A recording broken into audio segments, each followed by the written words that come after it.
Okay, this project is awesome. This is totally out of my comfort zone, but I really, really know how important it is to all of my students because I get this request quite often and I very rarely touch on this topic. And that is the topic of how to draw wrinkles or how to draw a mature face or an older face. So this project is for all of you ladies who have requested this over the years. I actually super enjoy drawing older faces, and wrinkles don't scare me now that I've done my entire hand drawing series. I did 31 days of hands in January of 2020. And that made me an expert, quite frankly, in wrinkles, tendons, hairs, all the weird wonky things that kind of appear on the human body. And since that time, I feel like I've conquered the wrinkles. So I will see what I can do to pass this knowledge along to you. So as always, we start every face with the same guidelines.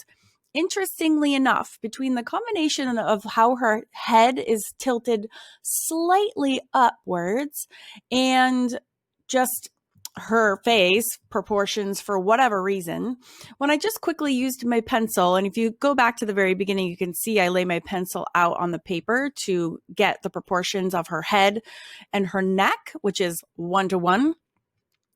Her actual nose is quite raised compared to a quote unquote normal facial proportions, or honestly compared to all the other drawings that we've done so far. So her nose is quite short. And again, that's a combination of her and her head tilt pose. So I spent a lot of time making sure that I have the proportions especially accurate on this drawing before I went ahead and fine-tuned all the facial features and before all the coloring was done in. Now, in full transparency, when I started this drawing, I had absolutely zero idea how I was going to be drawing these brass rings.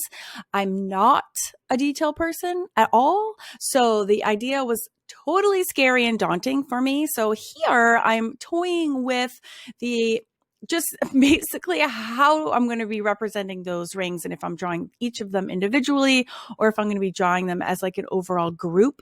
So there were many, many challenges in this drawing. It was quite a challenge, but it was so awesome. Oh, I was joking during the real-time process of these, and all of those are available over at Awesome Art School. You can buy the real-time, you can buy the entire classroom and the entire suite of these classes if you're interested. So I was laughing because her pupils, because of the directionality of the sun, are like pinpricks. So I was like, is she like hot? Like, what is cool? I've never seen or sketched pupils this small, but they're literally like tiny, teeny, tiny dots. So that was kind of funny. So with wrinkles, you have to literally draw them in. But what makes them so intricate and tricky is that every wrinkle has a highlight and a shadow that goes with it. So every wrinkle is its own opportunities to represent highlights and shadows. But it all starts with just a simple line. And so you do have to painstakingly comb over every square inch, every square millimeter of your paper and draw them in. And that's how it starts. Okay. So that's first and foremost. So I'm drawing the wrinkles as if they are their own sort of independent facial feature. And actually, they actually really are. Her nose, again, was troubling in getting the proportions because it was unlike any noses that I've drawn so far. Super interestingly enough, next week, we're going to be doing a baby. And I did the baby the day after I did this one, and their facial proportions were weirdly similar. So this drawing helped prepare me for the drawing of the baby. And I'd actually never drawn a baby before. So there's a first for everything. So this is not my first older women. I've done a few lessons for my drawing club members. at Awesome Art School, because again, this has come up quite a few times. And then of course, like I already mentioned, the hand series is just basically I did 31 days of hands, and basically it's 31 days of wrinkles. So it is like this weird fine art, but this is also a great example of how drawing becomes, especially when you're drawing more realistically, it becomes so much more an art of observation and really making observations and then trying to record exactly what you see onto your paper. So it's not a process I particularly love. I would much rather draw really loose whimsical drawings. And I know Whimsical is the name of the series. And I know that most of these drawings are not so-called whimsical. But I keep the word whimsical in there because I want to emphasize how much it doesn't matter if things are exact. That's really why I'm holding on to that term so tightly. I want you to have the freedom to be able to make mistakes and have things be askew and not perfect, because that's just what happens when you're learning a new skill, and it's fine. And that's more important to me than being super accurate and super perfect and super realistic, frankly. So back to the wrinkles. Yeah, it's an art form to try to observe something really, really closely on your reference and then try to go to your paper and record all the teeny tiny things in exactly the same shape and size that you see them on your reference photo. And so that's why references are non-negotiable and they're kind of everything. However, that being said, you can also use my drawing as your reference. So you don't necessarily need the actual original reference if you're drawing along, and you can always, pause as much as you need to, rewind. So in addition to, we have all these wrinkles, we also have hair strands. You can't be highly realistic on the face and then kind of do nothing for the rest of the adornments or accessories or whatever it is that is going along with the face that you're drawing. So when I'm in the throes of making these very keen observations, I'm carrying that sort of skill into the rest of the drawing as well. So hair locks are now drawn individually, her fabric, and this is a very ornate costume that she's wearing. And I don't mean costume in a flippant way. I mean just her gorgeous attire. And there was so many details, like this earring. I had no idea what was happening, what it was. It was lost in the shadow of her hair and her headpiece and her brass rings. And whoo, there was a lot going on. So slowly but surely, though, I'm making my way around to all the parts of this drawing, from the super fine details of the wrinkles to her headpiece, to her earrings, and to finally these brass rings. As much as it pained me to draw each one individually, I quickly realized that in order for this to look accurate and to look like what is actually going on, I just had to suck it up and draw all of the lines. And that's just okay. And just funnily enough, with this whole drawing, I had printed out this reference. I think she is genuinely so beautiful, and her features are strong. I mean, her cheekbones are chiseled, and I just think she has this air of wisdom and boldness and beauty around her. And I printed this out and I looked at it on my desk, and I'm thinking I don't want to draw that. That is way over my head. It's way too complicated. I really didn't want to draw her. And so I went on the internet. I went to Unsplash. I've been checking out new copyright-free sites, and I desperately tried to find another reference that had an older woman's look to it, but without all the complicated parts like this drawing. And I finally, I looked and looked, and I couldn't find a single thing that even came close. She just drew me in. And so I finally just sat staring at this reference on my desk, and I finally literally said out loud, get over yourself, go down to your art room and get going. Just do it. And I'm so glad that I did, because she is hands down my favorite drawing of every single one of these drawings in this whole series. And that's 15. And I had a blast, but I really connected with this drawing. I think spending time and really getting to know your whatever it is that you're drawing, and looking at those details and like zoning in, and just capturing every little tiny nook and cranny. When you're doing these like perfect young faces, it's just, there's nothing actually much there, right? It's just like smooth, perfect skin, done.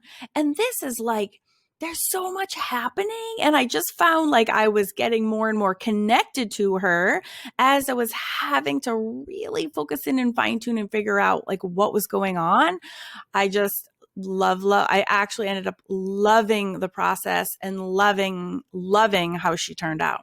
All right. So back to what I was mentioning before about how every wrinkle and every kind of divot or dip or dimple, whatever, depending on the face you're drawing on, has its own, like, it has its own individual shading and highlighting properties. So you can get really crazy detailed. You really can. And the way to do that, and this is where it gets highly realistic, is by like zooming in on your subject's wrinkle and noticing and then depicting correctly where the shadow lies. Is it on the left or the right side? And where the highlight is. And then using whatever medium is that you're using to draw her, actually next to the line that we've drawn first, one side will be shaded and the other side will be lighter. And doing that for every single kind of divot that you see. So as you'll notice, for all of the creases and all the wrinkles, I'm going in and adding shadow lines to each individual one. I just did it right there, and I'm doing it right here along the creases. We do this naturally when you're drawing, say, a smooth younger face, right? The eye creases and the areas of the nose are all, we tend to shade. So that's amplified by about 1,000 if you're doing a face that has a lot of wrinkles or a lot of creases and a lot going on. So that's just something that's super important that you need to pay attention to. And if you do that, and really, again, for each line, have a shaded side and a lighter side, you're going to have a lot of success with your drawing. But it's way more, it's boiled down way more, or it's more relevant that you have the right observational skills than your drawing skills. Because again, drawing realistically is really a matter of recording well exactly what you're seeing. So it's a quite a big shift from, to go to that, from drawing really truly whimsically when everything just kind of doesn't matter and you're just kind of flinging your paintbrush around or your markers. So the shading is very, very intricate. However, the shading becomes very similar to the other faces in this series, and that they all involve many layers. There's a lot of blending coats, which is when I do the entire face from top to bottom, like horizontally and or vertically, to try to blend all those. I'm doing this right now, blend all the colors together. See this big sweeping layer that goes over the entire face. There I am doing it again. Okay. Those are essential to bringing these faces to life. So definitely do not, if you're struggling and your markers are looking really choppy, that step is essential. All right. So here's some like a closer look at the fine tuning of these kind of wrinkle and creasy areas. I had another student last week, again, request more information or a heavier emphasis on drawing with pencils. So I purposefully I'm using them more in this drawing, and I'm using them here to draw her eyebrows. Were cray cray. So I'm using them as to depict the hair, which I think they do a fine job of depicting hair, but I'm also using it to, again, retrace all of the wrinkles, because they are scored into the human face and they need to be depicted as such. So they need to be dark and they need to be drawn, all of them, just as you see them. So again, colored pencils on top of alcohol markers do a great job in accentuating subtly the shading that you already have going on in your project. And I like to use my markers for, I would say, like 95% of my drawings.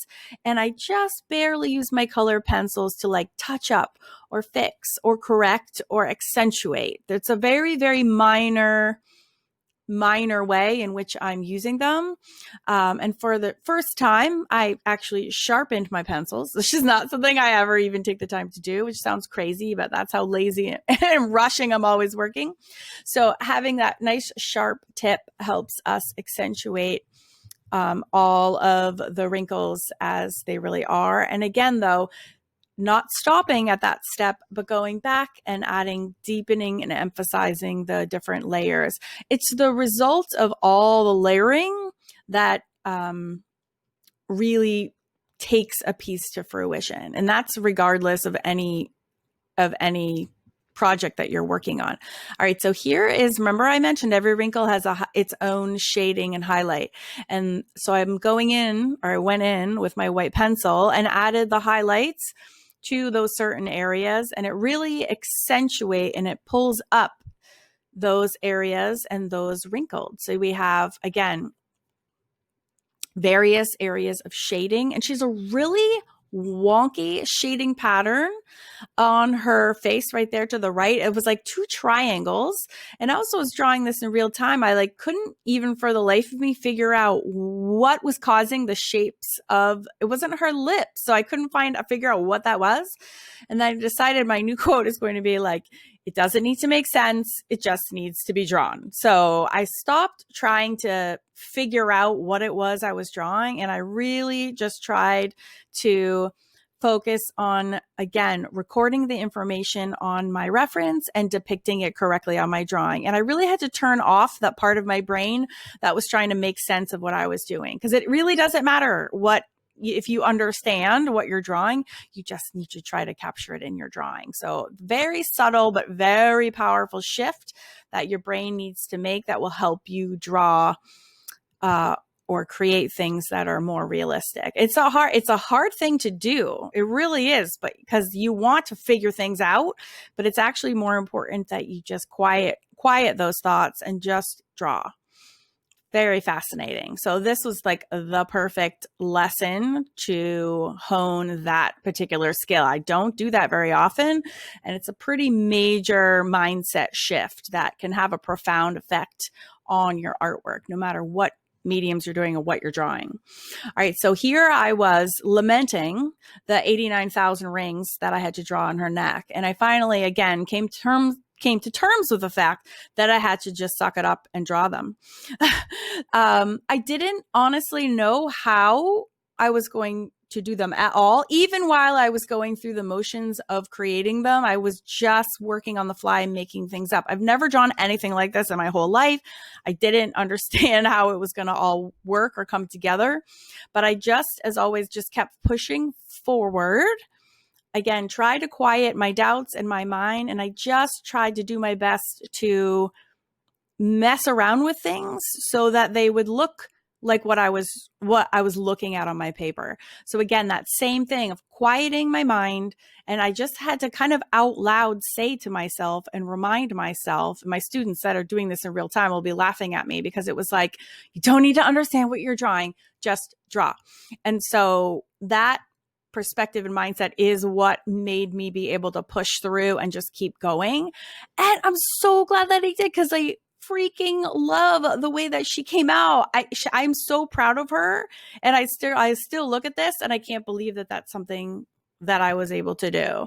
So don't think just because I'm a teacher that it means that I know everything. I absolutely 100% don't. I'm always learning. I am always developing. I'm always growing. And series like these helps me as an artist every bit as much as it helps you too. So I love the fact that we can all join together week after week, draw, have a blast, learn, and we can all improve our skills together. Last week, I'm coming back with the very last one in the series. I will see you there.